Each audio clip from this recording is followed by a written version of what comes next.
Good morning, everyone. Welcome to the second annual Threat Hunting Summit here in New Orleans. My name is Rob Lee, and along with Phil Hagan. Phil, where'd you disappear to? You're just up here 3 seconds ago.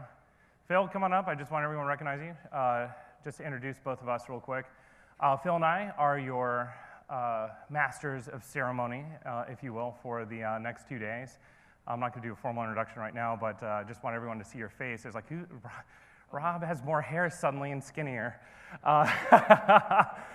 And better looking somehow. But welcome to the summit. Really appreciate everyone who's able to travel in here and not get removed from a flight on the way down here, as far as we know. Maybe that joke's a little too soon still, right? Maybe? I don't know. Phil and I are really happy to be here, especially since I'm the author of the host analysis class for threat hunting at the SANS Institute, which is Advanced Digital Forensics, Threat Hunting, and Incident Response, and Phil does the network side of it. And we're going to be hearing from a lot of really interesting case studies, speakers, technical summaries, strategic approaches to threat hunting over the next week. Thanks, Phil. He's going to do the next intro, and so he'll do a more of a formal. I just wanted you to be able to see who this individual was who'd been up here planning this with me throughout the entire week. Cool. All right. So officially, I'm kicking things off this morning. Jennifer Santiago and the Summit team asked me about 3 months ago. I said, how about you keynote this? And I said, oh, great. And I'm like, oh, my goodness. I'm always, I said, yeah, that'd be a great idea. And I had this, wondrous thought. And it's funny for anyone who has seen Westworld, and I'm just going to do a quick question here. How many of you have seen Westworld on HBO? All right, how many have no idea what Westworld is on HBO? Including Jennifer, you should be raising your hand, Jennifer. Because I sent my initial synopsis to her, and she said, I have no idea what this is about. And but when I was watching the show, I was, if anyone who's familiar with the show, and I'll just give you kind of the basics of the show, is that, it's based on the movie from Michael Crichton that came out in the 70s. I actually think it came out like the year I was born or something like that. I've actually watched it since, because I became a big HBO Westworld fan, but it's based off of that human beings, you and I, go into this park to basically act out our fantasies of, being in the Wild West. And, I was watching the show, is that the show goes through a repetitive loop with slight variations that occur on a daily basis. The park inhabitants are robots. And again, everyone, that's done in the first 15 minutes of the first episode, so I hope I'm not spoiling too much here. But the park inhabitants are robots. And the robots are kind of living their day-to-day, and they end up on a very interesting loop that occurs from every single day they wake up, and they kind of live this same pattern. And then we, as human beings, come in there, and we interact with them, and it kind of changes their storyline on a daily basis. Now, I was watching this, and I leaned over to my wife, because she really got into the show, too. And I said, this is what my job feels like. I said, I wake up and I do the same thing day in, day out, when we're doing incident response and threat hunting, because our threats and what we're encountering over the years that we've been doing this, they come back, first of all. This is not a shock for everyone in here. You're in here because we're having trouble identifying them. But they come back and they slightly vary their techniques and change the storyline in just a very small way. And so this analogy I just initially bring in, and I thought I was like really smart. I was like, oh my goodness, look how, puffing my chest here a little bit and saying, wow, look how smart I am in this analogy. And then I pass my initial description over to Jennifer, and she writes me an email back and says, I don't get it. Then I passed it to my team, and Phil read it, and his response back, I don't watch Westworld. Then it dawned on me that it's actually a smaller community out there has actually watched this show yet at this point. So I decided to ditch the in-depth, very sneaky analogies while going through this. But I still, you're going to see where this theme of, we live currently in Huntworld, where we're living on this cycle on a daily basis. Now, the thing about threat hunting, when we try and pull it down to its core, and this is where, as everyone in here is in the information security community, kind of are at a disadvantage because currently, depending on how you read vendor reports and how you listen to your peers and currently how you engage on these different lists that are out there, hunting is probably the most debated definition that currently exists. I thought APT was bad as a buzzword, but man, hunting really gets people riled up. You know, I've actually seen full-scale arguments over what hunting is officially defined as. So when you end up taking a look at this definition, you know, where hunting was born out of, it really became an advanced and continuous incident response cycle because the incident response team, guess what they were doing? They were living in Huntworld on a daily basis, waking up, responding and trying to identify threats, going to bed at night, waking up and living the same day again and again and again. And the way we're trying to break this loop is by trying to be more proactive about how we're engaging our adversary. Instead of simply reacting to them from an incident response cycle, we're trying to engage them sooner because our adversaries, as we all know, are living in our environments, unfettered access to our environments, going on for months, which is incredible, you know, that they could do this for a long time. Now, the other thing you have to look at here is that, you know, it's, you know, the definition from, you know, from the way I define it, it really is changing instead of just reacting to a single alert, but becoming more proactive. But secondly, it is also a lot more than just doing the, hey, you're now my threat hunting team, go find evil, wherever it might exist.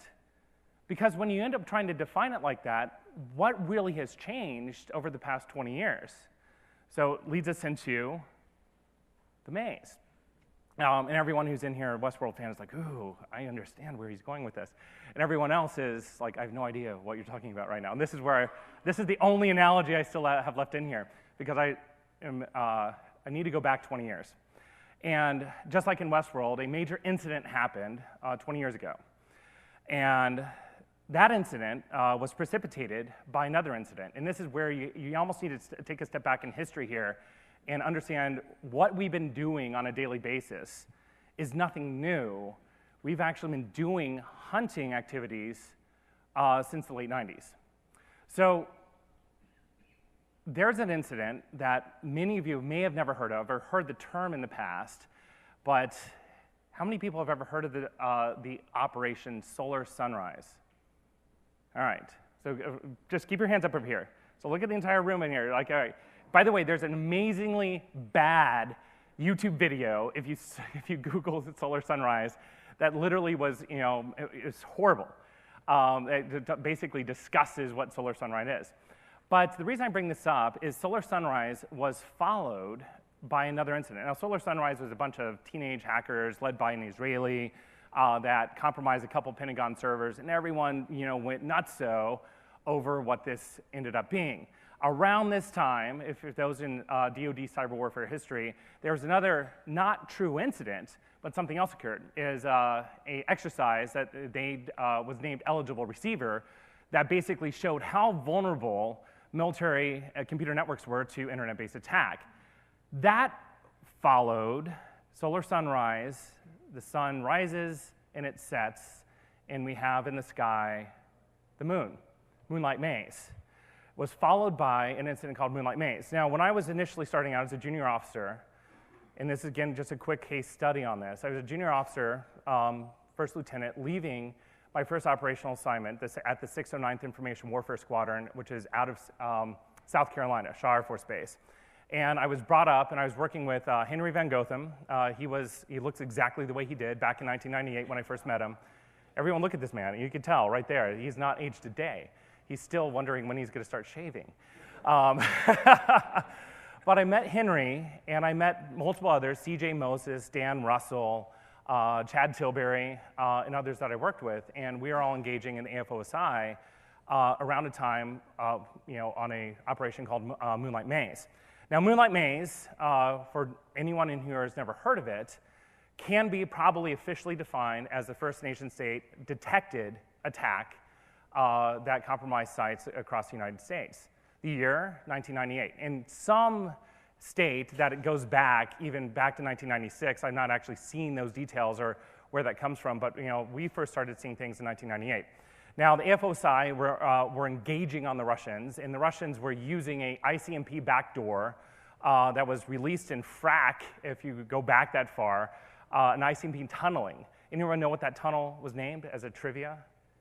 Someone just said it. Who said it? Loki. Yeah, you know it. Okay, Chris, unfair advantage. Chris Crowley is the author of our Security Operations Center Management course and Incident Response stuff at SANS, so he's definitely well-learned in this. But Loki.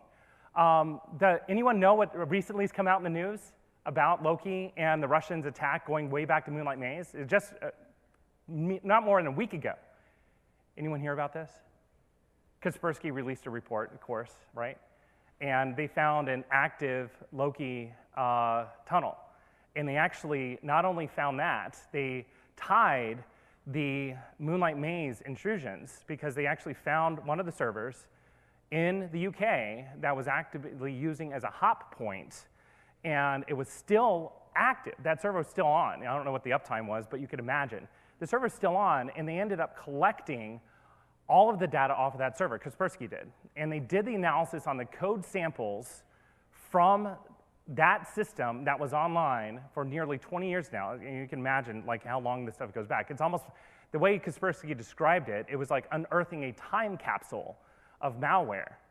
Now, the crazy thing that they did with this is that they actually associated it with a current known Russian APT group. And they were able to draw that connection, which is kind of amazing. When you go back and look at what the Moonlight Maze actors are doing, they're compromising research facilities, they're compromising Air Force bases, they're compromising DOE facilities, and they were really sophisticated because they were using hot points. Now, the way that we engaged on this, and this is where my job was, I was not the agent. I didn't have my badge on my hip, and I definitely was not allowed to carry a weapon. I was a comm officer. I was communications, and we were the geeks of the unit. And the unit basically was to deploy internet-based sensors. Bridging firewall was the technology that we used back then to monitor adversary behavior. Now, the adversaries were using the ICMP tunnel at this point, and we're able to literally intercept through bridging firewall. And the reason why bridging firewalls, there's no TTL decrementation, so that the adversary, who is actively watching what we're doing, would notice the uptime. They check the uptime every single time. If the system went down, they would say, hey, let's get off the ship. They knew our response mechanisms. They knew we'd pull the power out of the back of the system, so we stopped doing that. They knew that if all of a sudden they saw a TTL added onto the path that they're reaching their servers, that they would get the hell out of Dodge too. Mistakes were made in as much as we had other units that were also doing investigations connecting to the Loki ICMP backdoor, and they had a counter that they would reset, like a tripwire, like a tape over the door, that no one else should be going through this door except me. So I go in the door, the counter should increment 1, right? Well, guess what happens? When they were doing a demo or something like that, it's like, let me connect to this again and again and again and again and again. Counter up, 2, 3, 4, 5, 6. And it kept on going up. And of course, we're monitoring this. We're calling on the phone saying, hey, stop connecting to the system. And of course, the adversary, the Russians at that point, came in, logged in, did their look at the counter, and said, oh, we're discovered. And that wasn't us, because we're the only ones connecting to the system. Boom, they're off the box. And you sit there, look at this, and it's like, obviously, they were aware of what we were doing. We were having to go back, because we were FOSI, we're law enforcement, in conjunction with the FBI, IG from DOE and other locations, we're able to start hopping back to different hop points and put up additional monitors, looking for how they're breaking in. And this is one of the ways that eventually, that through a series of correlated events, through threat intelligence, if you actually, it's the first gestation where they did this, there are multiple different entities that made the conclusion that it was the Russians who were behind this. Kevin Mandia actually made his name, along with the intrusion squad where I worked, at decoding and detecting Cyrillic keystrokes inside the tunnel that they were using. The other thing that's kind of fascinating here is the Russians, because they know they were being monitored, started to increase their capabilities. They started to be more sneaky. They would go on a system and they would drop all their malware on it, not by using a normal tar command. They would put it in the root level directory, and tar, instead of xvf, like we're all used to doing that V there, they would do tar .xf. And they would then wipe that file. And then the thing about it was we'd be looking at timestamps, and all the timestamps would match. They were actually creating, on their own systems, a tree of the entire environment that they're installing their tools on, backdating each subsequent directory, like raking up a sand trap as they put their malware down in a lower level directory, and then they'd timestamp every single upper level directory, getting to the root directory, and then extracting everything, and the modification times would all matter. Remember on Unix systems, because do they have, back in the late 90s, creation time? No, they just had modification time and the inode change time, but it's the modification time that most of us were looking at that point. I mean, forensics back in 1998 as you're looking at it. So we had to get more sophisticated as well. So we, even back almost 20 years ago, when you take a look at this incident, we started to hack our own systems. Everyone, why can't we do that? And hacking is a kind of an extreme term for basically we started putting our own implants on our own systems because we couldn't watch them through their own backdoors. They started to encrypt it. We started to implant our own stuff on those systems through rootkit technology, keystroke monitoring, and more. And again, they detected that. And the other thing that was really fascinating about the Russians during this point in time, they actually knew that too much activity would lead to additional monitoring. So they were extremely patient from an adversary perspective. And so they would actually wait a full 60 days before hitting a target again, which is fascinating because we were only allowed to monitor, as law enforcement, a system for approximately 60 days. And this is kind of one of those mind-blowing things when you end up thinking about it, is that they were so patient, even back 20 years ago at this point, that the echoes of what those teams are doing feel like what a lot of you are investigating today, is that they're slowly upping the ante, that they know how you're responding to them. There are cases out there now from FireEye, Kaspersky, Carbon Black, and other, and everyone is producing all these threat intelligence reports that are out there. And one of the fascinating things is, in almost all situations, adversaries are becoming more and more aware of what the incident response teams are doing on your networks. And that's not new. Some of the reports act like, well, this is the first time we've seen this. I'm like, yeah, we saw that 20 years ago. But I hate being that old guy now and saying, well, I trudged through the snow. We didn't even have Carbon Black and all this other cool stuff that you can now deploy. And it's true. We had a monitor system that Dan Russell nicknamed Sniffy, thank God, by the way, because the Carnivore system, if anyone remembers Carnivore being in the news, was the threatening system that's going to break all privacy on the internet. And that was a big deal back then. You can imagine Sniffy challenges privacy. Long story short, Dan Russell and CJ Moses, FBI agents and others, ended up at one point flying over to Russia because at that point it was, we're all nice friends with each other. But Dan Russell, my boss, and CJ Moses, who now works at, he's at Amazon, right? Henry? Yeah, he's at Amazon. They flew over there and as a part of a team to do a criminal investigations on it. It's kind of a fascinating, you go through the full story of how it all ended up being, but the main point I'm trying to take a look at here is that this stuff is not new. And the thing about it is like all these people that are in here are not creating something that you're the first one that's seen this. We've been under attack and dealing with adversaries basically since we plugged in our first Windows NT system, and going even further back than that when we started talking about Solaris. I mean, we had Cliff Stoll at the Cyber Threat Intelligence Summit give his keynote about how he set up one of the first honeypot systems as a technology. Hunting has evolved, but at the same point, our threats are the same threats, just using different tricks and techniques. But if you listen to the news and go read the Kaspersky report, yeah, same threat they identified through a correlation of malware analysis to an APT today. So this leads us to, let's talk about where we currently stand in the threat hunting community. So over the past 3-4 months, we sent out a survey. How many people responded to the threat hunting survey? I think it was sent out to a lot of the attendees in here. A lot of, okay, maybe not as much as I had hoped. Let me do the not question. How many? The main idea here is that threat hunting, we polled you, and we polled a lot of organizations that apparently engage in threat hunting. And I want to talk about the results of this because I think it has drastic implications to the way people are defining and why they're defining threat hunting the way that they are today. This survey, by the way, is going to be officially released at the end of the month, April 26th, 27th. Robert Emily, is Robert in here? He may not be here yet. Robert Emily and I wrote the reports. It's written by the Robs. People are expecting to see me teaching the threat intelligence class this week. They're going to be sorely disappointed.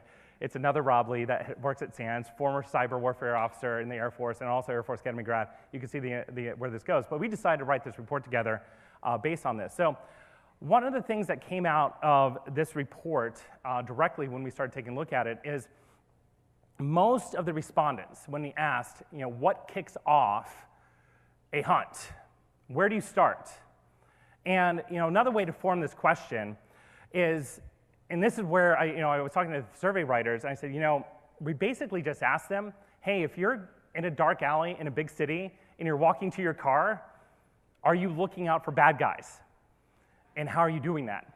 Because everyone's going to answer this, yes, we are looking for bad guys, because this is one of the harder definitions in hunting. Is hunting intrusion detection, or is it looking for bad guys, or is it what?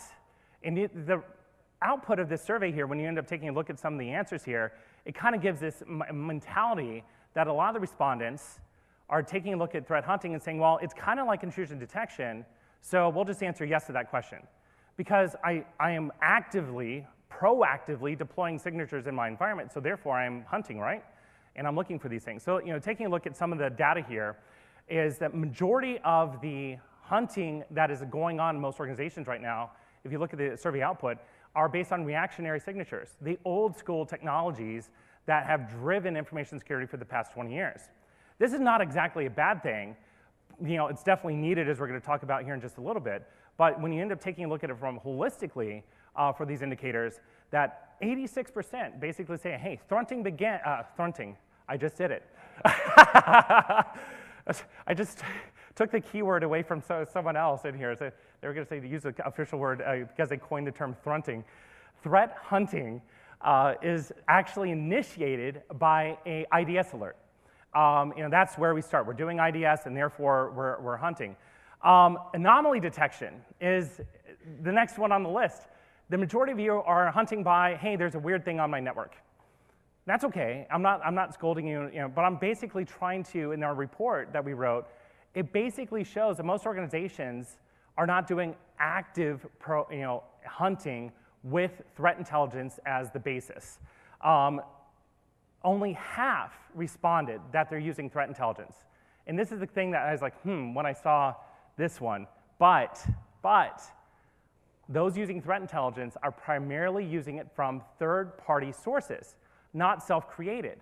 And this is kind of an issue. Third-party is like receiving antivirus signatures from your vendor, McAfee, Kaspersky, or someone else. That is effectively, if you want to go through a generic definition, is defined as a signature, an IOC. So a feed that basically says, here's a threat that's out there, here's something else you could do. There are obviously more advanced ones that are out there. There's a lot of vendors out there that are even in the hallway that they do very specific intelligence feeds that would say your industry and so forth. They'd be more targeted, but the best intelligence you could derive is self-created. And how do you come up with that stuff? So myself, Chris Crowley, a lot of the folks on the cyber defense side, Phil, and others, we had a discussion at SANS. It's like, well, how would we describe threat hunting as a process? What are we actually doing with this? And because the DFIR folks, digital forensic sensory response folks, say we do hunting, the SOC folks say we do hunting, and the threat intelligence folks say, hey, we are hunting. And so everyone's caught in this middle ground. And the thing about this is that everyone is actually, it's just like incident response. It's part of a cycle. It is not a noun. It's a cycle. It's a verb. Threat hunting is everyone working together as a team. Now, whether the incident response team sitting in the SOC, beside the point, the idea here is if you look at that middle area of this slide, what is driving threat hunting activity in most organizations is some basis of threat intelligence. Now, the best threat intelligence is actually derived from observing adversary behavior. And that's where third-party feeds and others are useful because they potentially have a wider scale of adversary behavior. But the likelihood of the adversary that's currently hitting you right now that they will come back is extremely high. So the more that right now that you're able to extract out proper threat hunting intelligence signatures and feed that back into your SOC and have your SOC start saying, we're likely going to be smacked again by the same adversary, how will we defeat that and how will we detect that? The SOC now needs to tune itself looking for those threats that have been created out of the DFIR teams. And then the cycle begins again. Thus, we're back in Huntworld. You will detect the adversary a second time. They will have evolved. They will have new tricks. They will elevate and their malware, their TTPs as well. You observe it, you feed that back over to the SOC, they signaturize on it, and then they deploy, and then they start doing continuous monitoring, analytics, and everything else they're doing. This process, I'm trying to say, we just need a very basic one. So when people look at this and saying, yeah, that pretty much is it. But even though everyone's like, well, threat intelligence is kind of like the sticking point here, it's like, yeah, to a certain extent it is. Where I'm trying to get people away from is just using a find evil, but I don't know what I'm looking for. And we'll talk about in a little bit David Bianco's Pyramid of Pain. Even if you're doing hash lookups, it's a start. Even if you're taking a class with Phil and I'm going to say, hey, if you see PowerShell being executed on a human resource system on Jill's box, connecting to a remote system using PowerShell remoting to someone in finance, what is the likelihood Jill's really doing a PowerShell command? It's like near zero, which leads us to your threat intelligence that you're going to be taking a look at is truly derived from your adversary tactics. And it's not holistically. You need to look at them and spread them apart. And this goes back to the threat intelligence mindset, is that in order to do proper hunting, you need to not just focus on let's hunt for a threat. It's what the threat is doing. Your intelligence signatures are going to be effective if you focus on what they're doing. The DFIR observation cycle that they're going through and doing the scoping, containing the threat, but they're also observing and creating new indicators. That is then fed over to the SOC, but they're observing it from, hey, they just did lateral movement. Hey, they just did exfil. Hey, they just accomplished credential theft. How did they do that? And for anyone looking for a start, saying, I don't know where to begin, Rob, you suck. You're telling me that all this wonder stuff exists out there. Here's where you could consider. One of the things I take a look at, and Phil and I have had some discussions on this, if you're just starting out and saying, I have nowhere else to begin, is you should take a look at the MITRE-generated, the ATT CNK. It's the attackers, tools, techniques, capability, knowledge base. ATT attack is what it's short for. MITRE just recently updated this, by the way, in the past week, and it's on a wiki that's online. And you could go and look at that underneath that for any number of ways that attackers are focusing on its last three parts of the kill chain there, the control, the execution, and the maintenance phase of the kill chain that they're taking a look at. Now here's an example, and this is my favorite one to initially point people down, which is lateral movement. Phil also has debates with me on this too, and usually it's in agreement because we start talking about it, but lateral movement is one of the areas that a lot of organizations, if you're going to start somewhere, this is a good one to start. The adversaries are living off your land.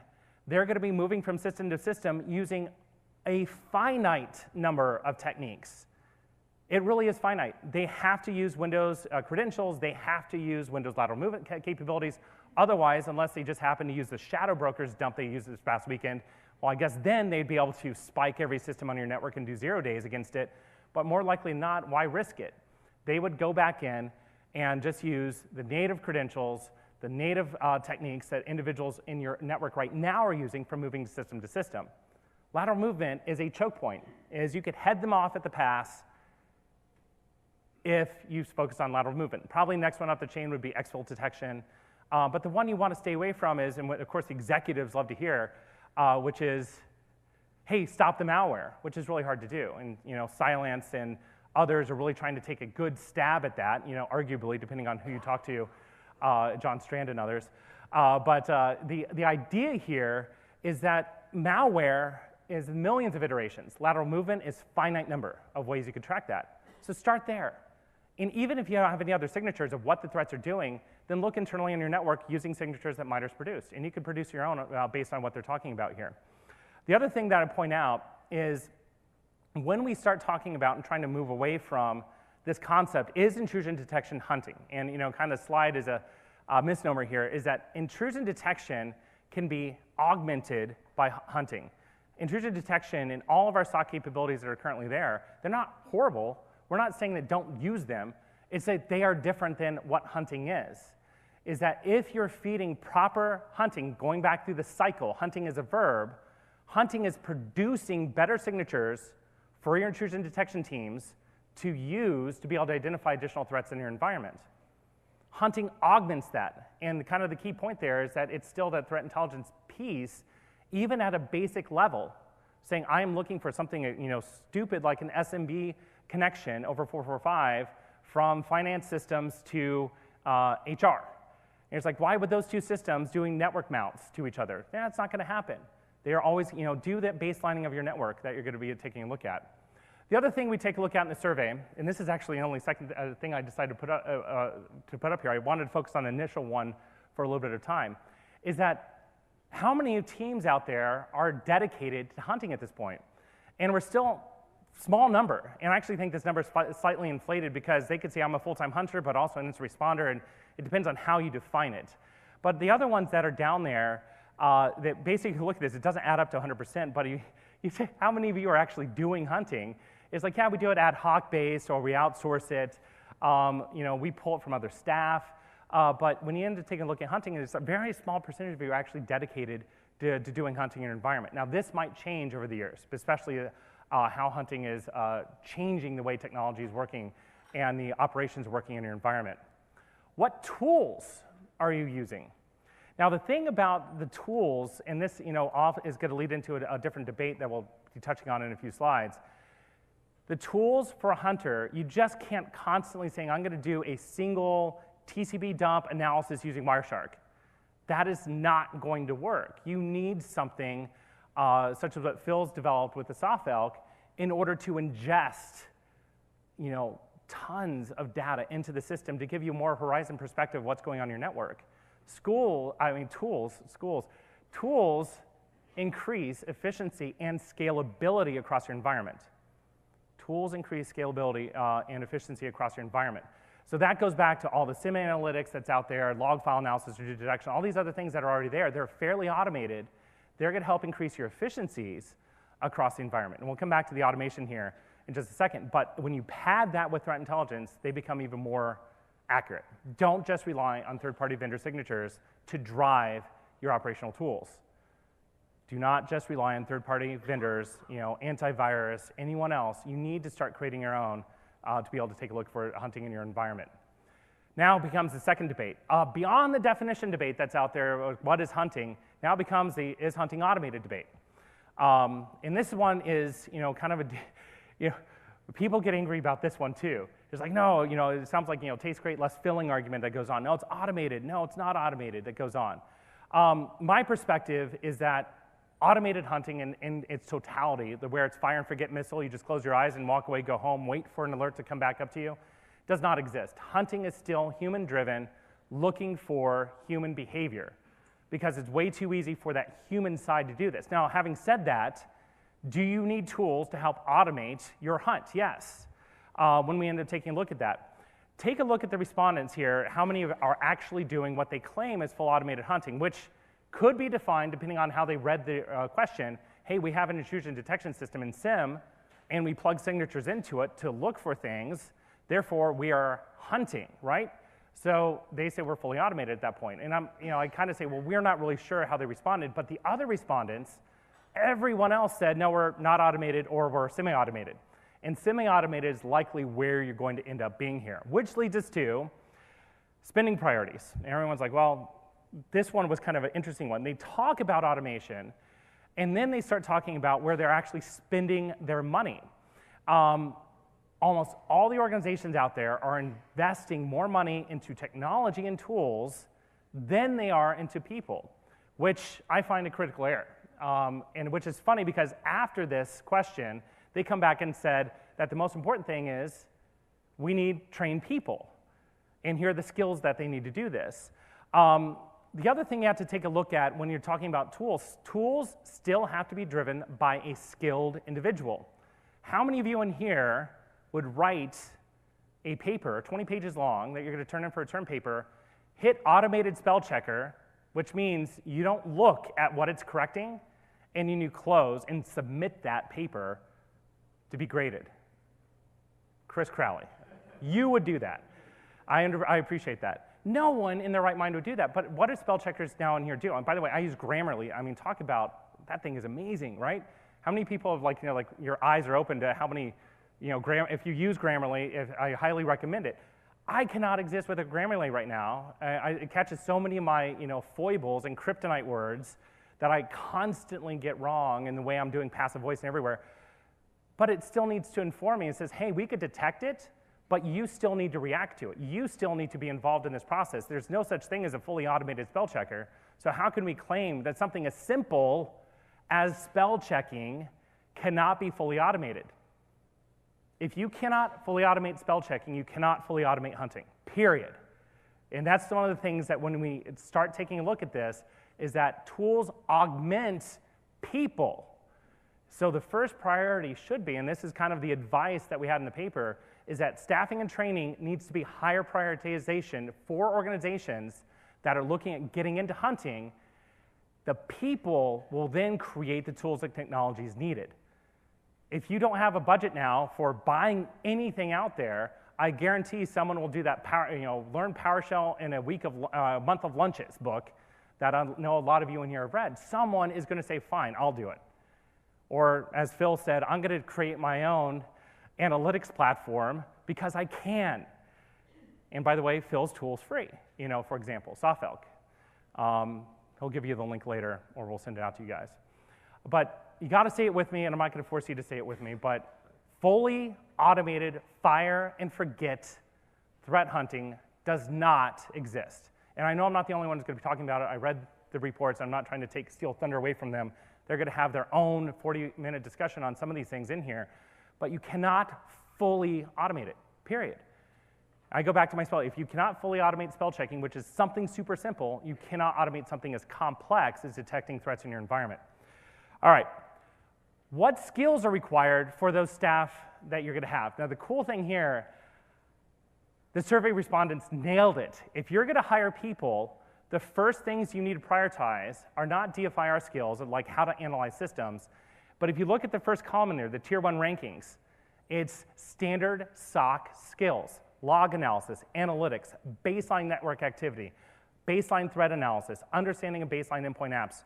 All that stuff is the core knowledge that you need to have in your environment. Those people that have those skills and be able to know how to do that are going to be critical to creating proper threat hunting in your environments.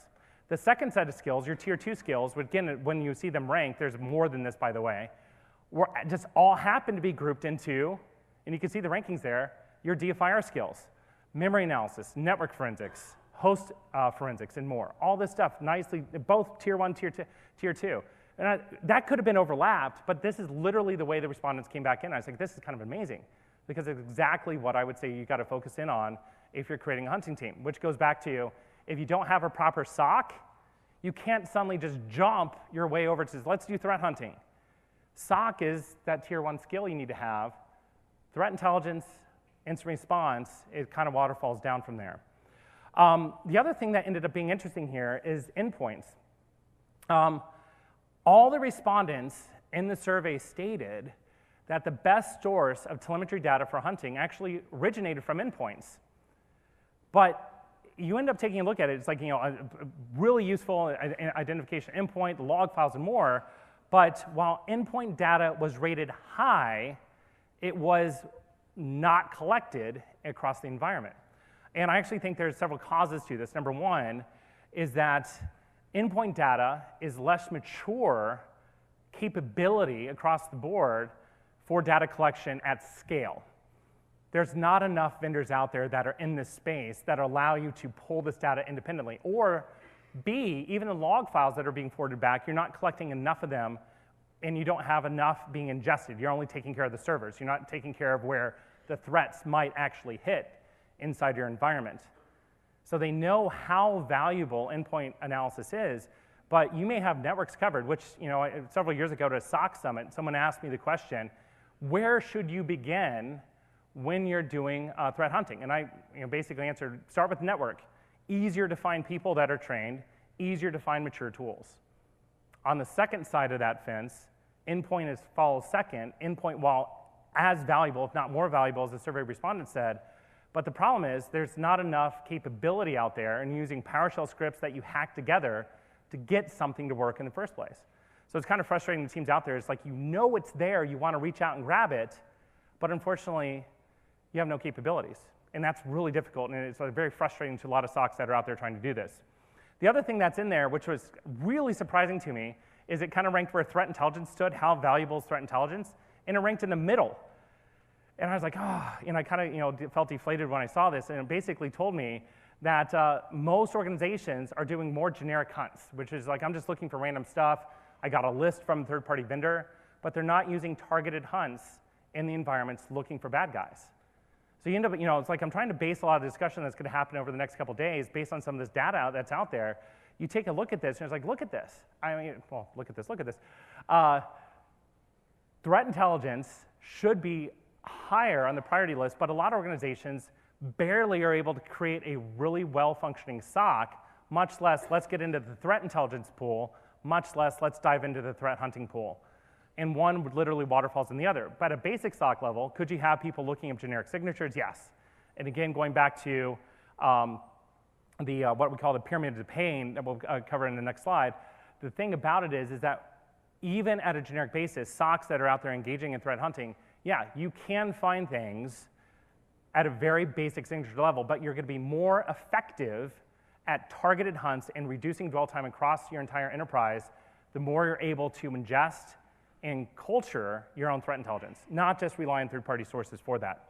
So speaking of pyramids, where's David in here? David Bianco? Ah, there you are, right in the front row. Do you have your stickers with you, by the way? He has Pyramids of Pain stickers. Are you a Westworld fan? Okay, so you saw the picture? So I'm like, oh, I thought I was this made it from the original presentation. So I'm like, I did it just for David. Speaking of pain, you go back to what David espouses. Is like, listen, you could start at a very easy level. And what I'm talking about, most of the surveys out there in management goes to these things and says, hey, we're going to start using tools, TTPs, IOCs, we're going to do all this wonderment stuff that's out there, and you're starting to shake in your boots like, we don't know how to do any of that. David's perception on this is like, hey, start simple. Start at the lowest rung here. You could do hash lookups. You could do very basic stuff without a lot of capability, and that's true. But if you're really doing targeted analysis, targeted hunting, you're going to have to up the game. In order to truly reduce that dwell time that what most of us want to actually achieve in here, you're going to have to accomplish that. Now, one of the things that definitely comes up here is how many times have you been able to say what is the output of threat hunting? And this is another indicator that threat intelligence is definitely not being cultivated enough, is that how many times have you seen the same adversary across your environment? And what was interesting here is you take a look at this is that most of the individuals in there that they detect another intrusion were not able to independently verify if the threat was a new threat, an evolved threat, or hey, we don't know. And that's pretty stark to me because, again, it basically shows that there's not a threat intelligence team in your organization that is centered on looking at the threats that are targeting you and see if it's just an evolved threat from someone who's hitting you in the past because they got more sneaky, that they decided to get better at what they were doing because you also got better at what you were doing, just like what we were doing back in Moonlight Maze days. This slide is also an indicator that says that threat intelligence middle ground, that soft, chewy middle, is really a necessity for this, which we have our own summit just on cyber threat intelligence. We actually just said underlines the fact that most teams do not have a formal threat intelligence capability. You're relying on third party, which basically means you're hoping that they've seen your threat before for your signatures. The other thing, though, which is amazing here, and this is actually the light at the end of the tunnel saying that there's a shining beacon of hope out there when it comes to threat hunting. This question is the actual question that was on the survey. On average, how long does it take you to proactively uncover a serious threat from the time you start, and it's bolded, not in the original survey, but I did it here on purpose, start to pursue it. And this is, again, they could have been in your environment for years, months, who knows. But teams that actually said, hey, I'm going to go start hunting right now, they were able to, 50% actually started to find threats within 24 hours. which is even with all the capabilities that are out there, it basically shows how effective hunting, even at a basic level, is able to accomplish, which leads to David was right in your pyramid of pain. Start with the basics, even at a very freshman level. You don't have to be at the top end, like some of the contractor teams that you see out there. You could still accomplish this. The other thing is, this question does show that even one person threat hunting team could make a difference in your organization and help reduce the threat or reduce the dwell time that most of our threats have across our environment. So I kind of went back across the board here and say, if there are 3 points I'm going to have you walk away with in here, that I got out of, looking at this, looking at the history across what we've done over the past 20 years and where we stand today when we're talking about threat hunting. Threat hunting is still new.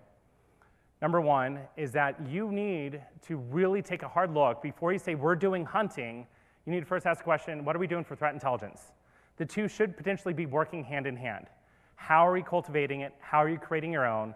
How are you ingesting feeds from others? Does your SOC even have a feed that it could take a signature created by threat intelligence capability that could even then deploy it across your environment? We're going to be talking about that over the next few days. 2, people before technology. And of course, everyone in here, most of you are like, yeah, that's our mantra already, but you have to fight management on that. Management knows people could leave, they're hard to keep motivated, there are problems, and so it's hard. Management is hard. Technology, all I have to do is go yell at a vendor and saying, hey, your tool sucks. And the vendors are also kind of a problem here because their tools say we're better than people. If you fall into that trap, you need to talk across your peers in the community and say, how many people use a tool X? Is it effective? What can what will it mean to me? Talk to the peer level stuff that's out there when evaluating your tools. Don't just believe what the vendors write on their pamphlets to say this thing is an automated threat hunting capability that will stop the cyber. Whatever that they end up putting in, marketing people will end up doing. No offense to my marketing people that are here in the front row. The last one is we need to figure out better ways to do endpoint data. So all the technologists and programmers in here, we need to figure out more effective ways. PowerShell is a huge way. We have several frameworks that are out there existing already. But in the end, it's very important for us to figure out new creative solutions. And if you're in this space, and Carbon Black's sitting there saying, yay, I love this point. And it's not the fact that they're an endpoint vendor, they are. I mean, they're a sponsor of this event, but at the same time, I'm not saying endorsing them, I'm saying we need more of them out there because endpoints is the huge gaping hole of our capability in most of our SOCs. So I really appreciate the opportunity to kick off the summit. Now, I put this slide up there because Phil said that I need to start dressing up as Darth Vader without the helmet and the scar. So at the, we were just down in Orlando, Star Wars Celebration, just happened to coincide with SANS 2017, and Phil texted me from a half mile away, you need to get over to me now, and he took this picture of me, so I put it up in his, just because I would please him. Anyways, questions before we go to break, and then we're gonna kick off with our official first talk. After mine, Chris Crowley. Questions that people have? Yes? Is there a season? Yeah, there's a season 2 of Westworld. Yeah, I don't know. It's coming out like in 2 years. It's like it seems like they're producing these. It's like Game of Thrones. Like July cannot get here soon enough for me. Okay. Any questions based on the presentation beyond? I like the question. Let's talk during break. Yes. What would be your argument? Oh, thank you. What would be your argument toward management to get them to increase that spending on people and training? It's hard because management, there's no silver bullet, period. You really need a good team lead first. It's like if you're gonna invest somewhere, the first person you should invest into is probably executive level compensation for a team lead, not only in the SOC, but potentially inside the incident response team. I've seen multiple times that some of the most talented people out there have gestated a team and they bring the troops in with them because they're motivating leaders and so forth. Richard Baitlick is a good example, lead of the GEIR CERT team and so forth. Richard was able to, they hired the right guy, he brought his team with him. And all the people that are on that team, you look at where they're at now, they're all superstars. And so, you need that cultivation of that first lead and then let the waterfall happen. And you need to empower that individual to be able to do it. That's my argument. Just like you hire someone, let them do their jobs, but most people look at technologists, saying, hey, these guys don't know how to talk to one another. They sit in closets all day long. They ingest pizza, and I don't know what, how to interact with them, without going Star Trek and flux capacitor language with them. And so they look at you like you're, an anomaly. But again, you get the right lead in there, and there's a lot of you in here who fit that scale. That given the right team and given saying, I could hire 2 to 3 talented individuals that will start that process, they will create the tools for you. They will say, well, it doesn't exist, we'll write it. But I would start with the team lead. That's where I would make the argument, is like, we need the strongest team we could afford. Stop thinking 120K salaries, start thinking executive level salaries for a proper team lead.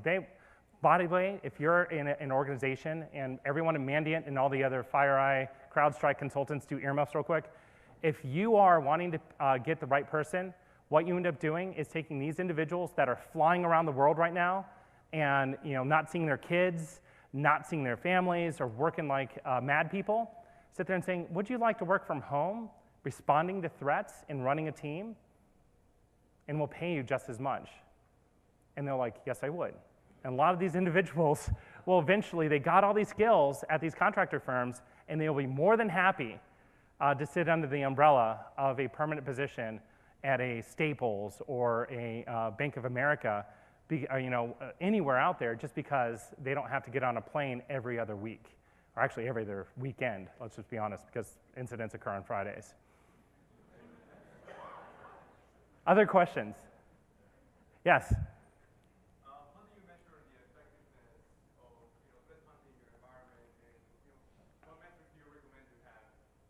How do you measure effectiveness of threat hunting in an environment?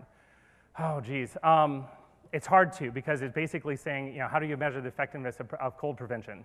You wash your hands every day. Well, I guess I don't have a cold, but how do you know you don't have, not carrying a virus? And that's what you don't know what you don't know. Metrics I usually take a look at, and I recommend, and Chris Crowley probably has some in his talk too, so I'm teeing you up there a little bit. He's going to be talking about this, is that deployment of, ingesting of signatures and how fast you could deploy them across your environment. Because during an incident or during a hunt, you may actually get a nugget, and you need to say, we need to figure out how many nodes have this thing on it. And you can measure how long it takes you to sweep an environment. Do you have the capability of looking up a single reg key? How long does that take? Do you have the capability to throw a snort signature out across multiple egress points? Do you know where egress points are? These are the types of things you could actually measure and become effective and saying, how fast can we react to it?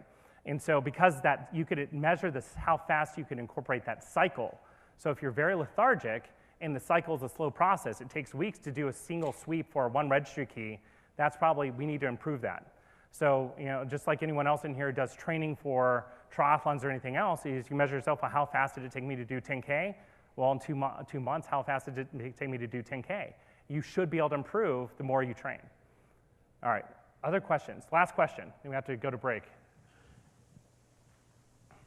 Hi, thanks. I was hoping to get your thoughts about opportunistic malware versus targeted malware, if we should be responding to it differently, or should we assume that it can turn into a targeted malware attack?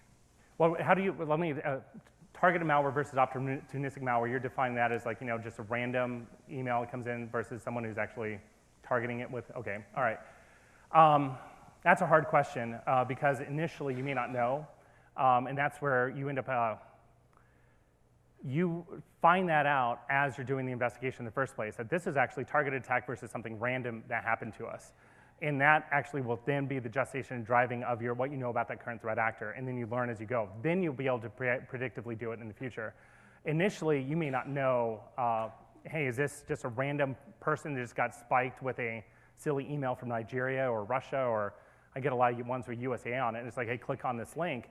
But if it's a targeted email, targeted spike, then you're going to start to see a lot more indicators that are saying this is a specific target for this individual, and you're going to be able to trace that back even through OSINT, be able to say, okay, why did this person get targeted? What was public about him? Did he go give a presentation somewhere? How did they know to hit him? How did they get his email address? SANS is actually developing an OSINT course just to be able to do some of these questions alone, which would be quite exciting. It's a hard question, but the bottom line, threat intelligence is, again, going to be able to help answer that. All right, thanks, everyone.